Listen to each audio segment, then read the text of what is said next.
అస్మత్ గురుభ్యో నమ. శ్రీమతే రామానుజాయ నమ. నేటి మంచి మాట. నవ్వు అనేది మనకు దేవుడిచ్చిన వరం.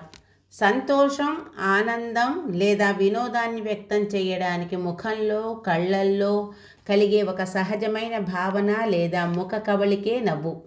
వ్యక్తుల మధ్య సంబంధాలను మెరుగుపరుస్తుంది. నవ్వడం వల్ల మానసిక ఒత్తిడి తగ్గి ఆరోగ్యం మెరుగుపడుతుంది. మీరు ఉపాధ్యాయులైతే మీరు నవ్వుతూ తరగతిలో ప్రవేశిస్తే పిల్లల ముఖం పైన చిరునవ్వును చూస్తారు. మీరు వైద్యులైతే రోగికి నవ్వుతూ చికిత్స చేస్తే అప్పుడు రోగి యొక్క విశ్వాసం రెట్టింపు అవుతుంది. మీరు గృహిణి అయితే ఇంటి పనులన్నీ నవ్వుతూ చేయండి, ఆపై చూడండి, మొత్తం కుటుంబంలో ఆనందం వెల్లి విరుస్తుంది. మీరు ఇంటి పెద్ద అయితే మీరు సాయంత్రం నవ్వుతూ ఇంట్లోకి ప్రవేశిస్తే మొత్తం కుటుంబంలో ఆనంద వాతావరణం ఏర్పడుతుంది.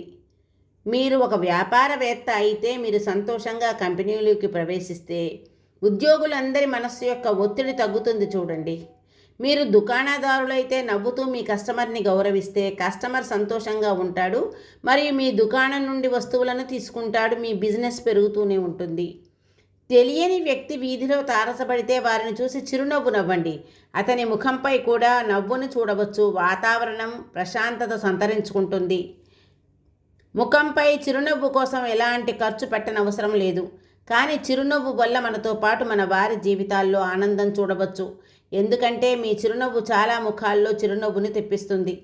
ఎందుకంటే మీరు ఈ జీవితాన్ని మళ్ళీ పొందలేరు. ఎందుకంటే కోపంలో ఇచ్చిన దీవెనలు కూడా చెడుగా కనిపిస్తాయి. మరి నవ్వుతూ ప్రేమతో తిట్టినా కూడా బాధ కలగదు, బాగుంటాయి. ఎందుకంటే ప్రపంచంలోని ప్రతి వ్యక్తి వికసించే పువ్వులు, వికసించే ముఖాలు ఇష్టపడతారు. దయచేసి నవ్వండి. ఎందుకంటే మీ నవ్వు ఎవరికైనా ఆనందాన్ని కలిగిస్తుంది. ఎందుకంటే ఒకరినొకరు చూసుకున్న తర్వాత మనం నవ్వుతూనే ఉన్నంత వరకు కుటుంబంలో సంబంధాలు బాగా ఉంటాయి. మరియు అతిపెద్ద విషయం ఇది. దయచేసి నవ్వండి. ఎందుకంటే ఇది మానవుడి గుర్తింపు. ఒక జంతువు నవ్వలేదు, మానవులు, పక్షులు నవ్వలేరు, వానరులు నవ్వలేరు. మానవులు మరియు జంతువుల మధ్య వ్యత్యాసం ఇదే. అందువల్ల మీ స్వంతంగా చిరునవ్వు నవ్వి ఇతరుల ముఖంలో చిరునవ్వుని తెప్పించండి. నవ్వడం ఒక యోగం, నవ్వించడం ఒక భోగం, నవ్వకపోవడం ఒక రోగం. సర్వం శ్రీకృష్ణ చరణార్పణమస్తు. అడిగేన్ రామానుజదాసి.